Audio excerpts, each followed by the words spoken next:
Can the Commanders flip the script and write their way into the playoffs? Find out in this Washington Commanders 2023 season outlook. ATL Jacob.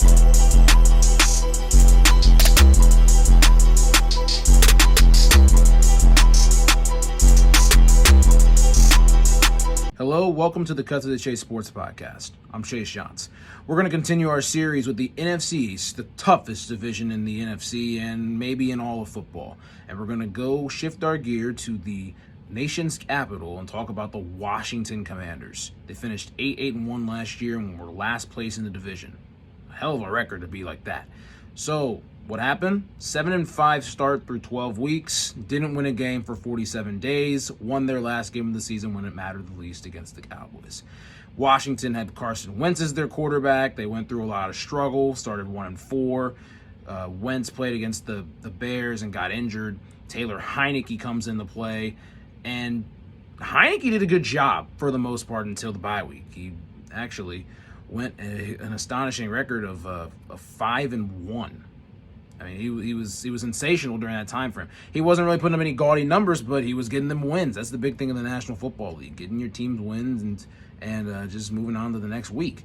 But until the bye week, they actually faltered after that. It was not pretty. It was ugly. It looked like Ron Rivera was going to get fired.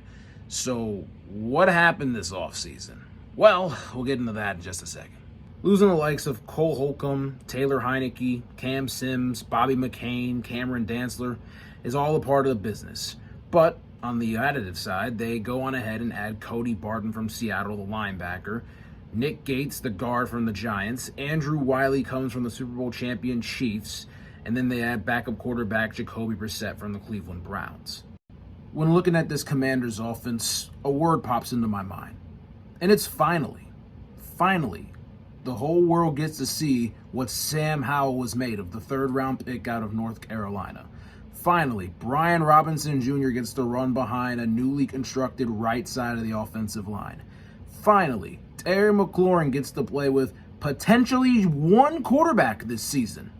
We'll see what happens with the Sam Howell experiment, and honestly, if it falls back to Jacoby Brissett, it's not that much of a drop-off, but hopefully for the Commanders' sake, it's only Sam Howell and Terry McLaurin's sake. McLaurin had 77 catches for 1,191 yards and 5 touchdowns, man. He's one of the best receivers in the National Football League. I would put him up there toward the bottom half of the top 10, right around 10. He is fantastic, great route runner, got the speed, can beat you one-on-one. It is time for him to have a pure, consistent quarterback throwing him the football and giving him the goods that he deserves. Finally. And I'll give you one more thing. Finally, it's time for Eric Bieniemy, who was with the Kansas City Chiefs under Andy Reid. It's finally time for Eric Bieniemy to run his show. I'm looking at this unit. I already mentioned a couple of names. Antonio Gibson still on the roster. They haven't done anything with J.D. McKissick yet, a pass-catching back. I don't know if they're going to sign him or not. They still have Jahan Dotson, who they drafted in the first round this 2022, actually. And they have Curtis Samuel, who had a good year, who had 64 catches for 656 yards and 4 touchdowns. There's a lot of opportunity on this offense. And Eric Bieniemy has a lot more to play with than other teams, walking into another organization. He has a lot more things to play with. Okay? Jahan Dotson, the speed. Terry McLaurin's a pure number one. Curtis Samuel, you can use him in many different ways. He's got great versatility. Brian Robinson Jr. is a hard downhill runner. And then you can mold Sam Howell into whatever way you want. This is your time. Patrick Mahomes walked into Andy Reid's system. Sam Howell played one game last year. He is walking into your system, Eric Bieniemy. You have the power with this one. When I'm looking at the Washington defense, this is one of the best front fours that I've seen that has not won over 9 games. Look at it. Montez Sweat, 8 sacks, 14 tackles for loss. Jonathan Allen, 7.5 sacks and 16 tackles for loss. Deron Payne, 11.5 sacks from the interior defensive line position with 18 tackles for loss. Those 3 did damage for most of the season without Chase Young. who was the number 2 overall pick in 2020 and was one of the most feared players in college and one of the most feared pass rushers when he was on the field for his first year and a half in the league. They didn't pick up his 5th-year option, so this is basically his last hoorah as a Commander, is what it seems like. If he goes out there and balls out, I mean, someone's going to be giving him a contract. He's going to have a dotted line with a lot of money somewhere to, put the pen to the paper and do work. So if Chase Young goes out there and his teammates in Sweat, Payne, and Jonathan Allen, if they go on ahead and they do work, they're going to make this defense even more scarier than it already is.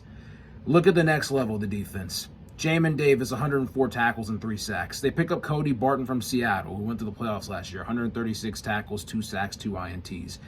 David Mayo, 35 tackles and a sack. And then we go to the secondary. Kendall Fuller, 52 tackles, 3 interceptions, and 13 passes defended. Cameron Curl, 83 tackles. Derek Forrest, 88 tackles, 4 interceptions, 9 passes defended. Getting better. And then you have 2 rookies in the mix. Jartavius Martin, the 2nd-round pick, who's going to play some nickelback, 47th overall pick. And then you have one of the sleepers in this draft. A lot of people were looking at him as a diamond in the rough. He has a nose for the football. Emmanuel Forbes. He's a small frame, but he's wiry, though. He's got the twitch. He has, obviously, like said, hands, nose. He just wants the football in his hands. He is a DB that will take pick sixes. He just wants the ball in his hands. He is a playmaker. They drafted him 16th overall. He looks as though he's going to be a day 1 starter. This Commanders defense has opportunity and it has potential ahead of them. And the only one that can stop themselves is themselves and Ron Rivera, Riverboat Ron. So the Commanders have one primetime game this year, and that's Week 5 versus the Chicago Bears on Thursday Night Football. And then they have the Week 12 Thanksgiving game against the Dallas Cowboys, 4:30 on CBS. But a game I want to look at earlier in the season that they play is at Philadelphia Week 4, October the 1st.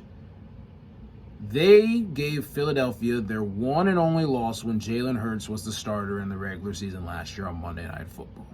Philadelphia virtually looked unstoppable last year, but Washington stopped them.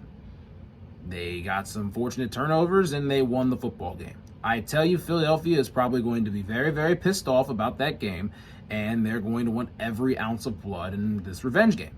Washington's going to come out and just hand it to them. And that's easier said than done, but Washington's a very physical team. Looking at their Week 1 opponent, the Arizona Cardinals, they welcome them in to Landover, and they will play on September 10th, 1 o'clock on Fox. I don't know if Kyler Murray is going to be playing in this game, regardless of who the quarterback is. How the Commanders are going to win this game? Pressuring the opposing team's quarterback. They have to make that quarterback, whoever it is Week 1's life, living hell. Get turnovers, put the offense in short field, and then execute and capitalize on those turnovers and opportunities and score touchdowns, and they can make this game a pretty easy one. But when I'm looking at their overall record this year, the Commanders were 8-1 last year. I think they finished with the same amount of wins this year, 8. And I think they have one more loss, 9. They're going to hover right around there. I think they're going to be, in the playoff race down toward the end. But I think the Commanders are going to finish actually in 3rd place.